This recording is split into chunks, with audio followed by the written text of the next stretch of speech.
Welcome into the PFF NFL Daily. Today discussing Derrick Henry because he's back, Sam. He has been designated to return from the injured reserve. We thought that he could have been out for the season, but Derrick Henry is back. I don't think he'll play this weekend, but he's available for the playoffs, and he's got about 3 weeks now to get ready because the Titans, assuming they win against the Texans, will have the number 1 seed. So, of course, what does Derrick Henry bring to this Tennessee Titans offense? Yeah, it's funny. In a weird way, that game against Houston becomes super important for Tennessee because you want to buy Derrick Henry that extra week of rest and recuperation. I know they're saying there's an outside chance he actually plays in that game against Houston. That feels crazy. I'm not buying it. There's no upside to that whatsoever. There's risk, and there's basically no plus point to that at all. They're running the ball fine without him right now. Okay, you're still shooting for that number 1 seed, but at this point, like the biggest boost to that is the extra rest time you get for Derrick Henry. Obviously, getting him back is huge. Like Derrick Henry hasn't played since week 8, and he's still 6th in the NFL in rushing.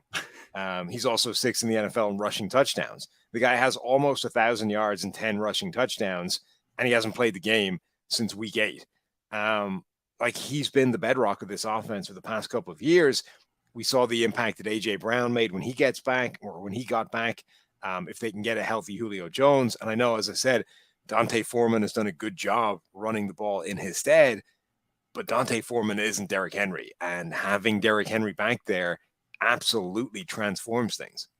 Yeah, look, you and I have been sucked into the maybe running backs matter a little bit discussion because of the way Derrick Henry has played. And I think my acknowledgement in that whole discussion is that there are games when Derrick Henry can absolutely take over, right? They made a comeback back in week 2 against the Seattle Seahawks where they were down multiple scores, and they didn't just turn to the pass. They actually turned to their running game, gave it to Derrick Henry over 30 times, and he helped fuel this second half comeback. That just doesn't make sense, right?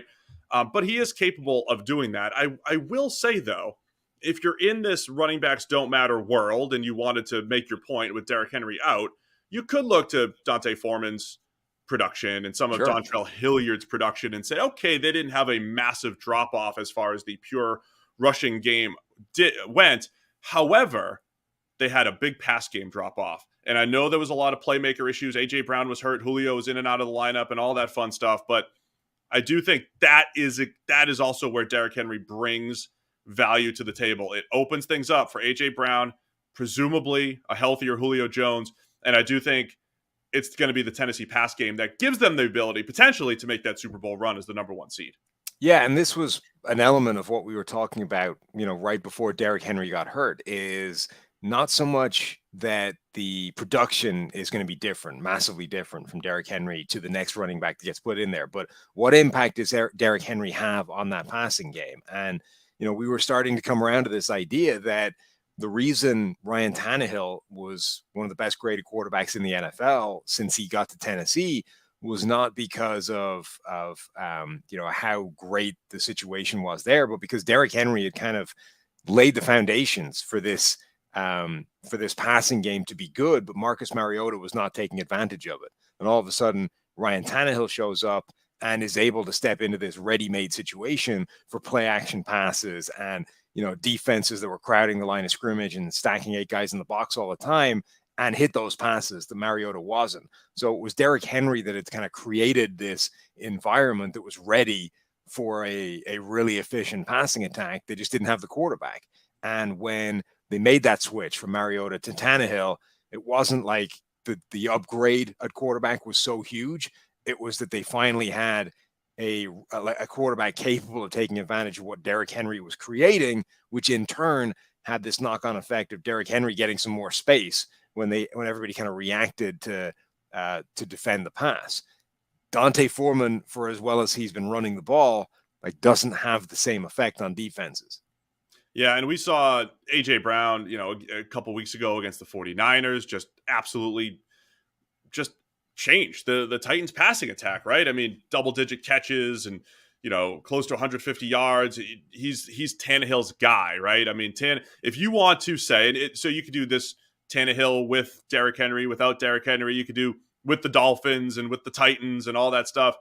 Yeah, Tannehill has Derrick Henry with the Titans, and maybe that's a big part of his his career change, but how much of it is AJ Brown? How much of it is that dude who absolutely can take over? So I want to get into what this actually means for the Titans and the different ways that they can win now with Derrick Henry back. But first, we've hit the final week of the pro football regular season. College football is heading into the national championship, and DraftKings Sportsbook has an unbelievable offer to get all fans in on the action. For this exciting time on the football calendar, new customers can bet just $5 on any football team to win their game. And if they do, you win $200 in free bets. So let's wind down the season with a big win. If Sportsbook isn't yet available in your state, you can still find a way to the winner's circle. Everyone can play for huge cash prizes with DraftKings daily fantasy football contests, and DraftKings is giving all new customers a free shot at millions of dollars in total prizes with their first deposit. So download the DraftKings Sportsbook app now. Use promo code PFF. Bet just $5 on any football team, college or pro, and win $200 in free bets if they're victorious. It's promo code PFF this week at DraftKings Sportsbook. You must be 21 or older. New Jersey, Indiana, and Pennsylvania only. New customers only. Minimum $5 deposit. $1 age required. One per customer. Restrictions apply. See DraftKings.com/sportsbook for details. Gambling problem? Call 1-800-GAMBLER. All I'll say is a couple of years ago, you saw Derrick Henry reel off a 66-yarder by stiff-arming Earl Thomas to hell.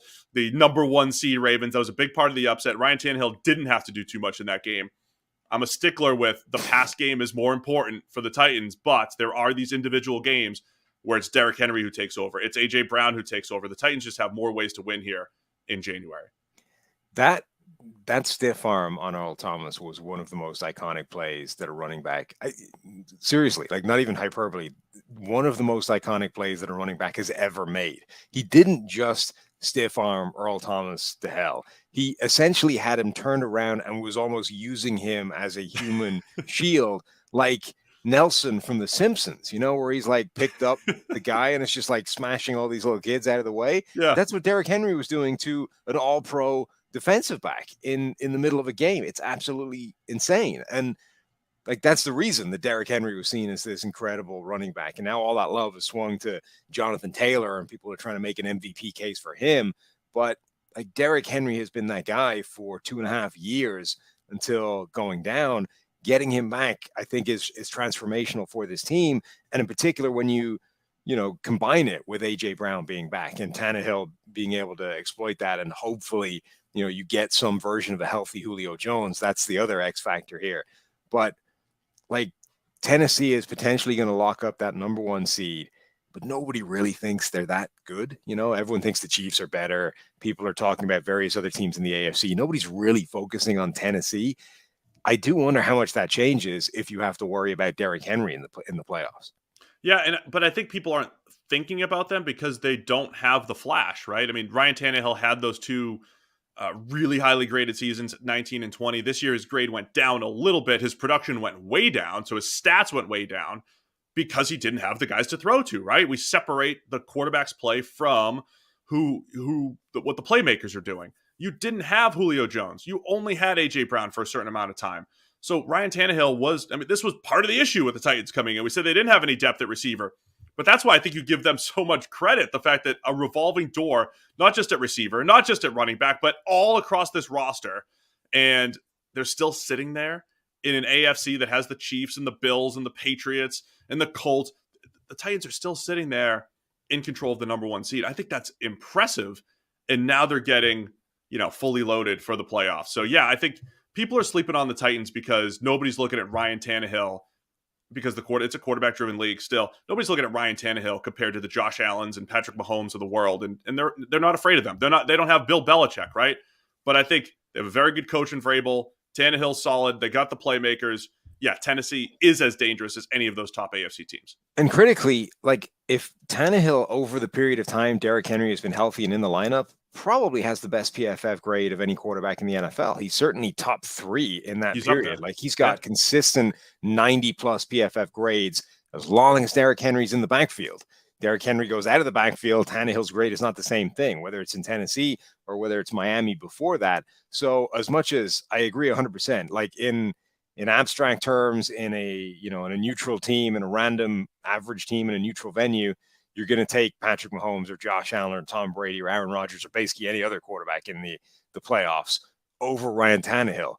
But with Derrick Henry in the backfield, that has been documented to be a different quarterback. So there's every chance that Ryan Tannehill becomes a significantly better player in the postseason if Derrick Henry is back.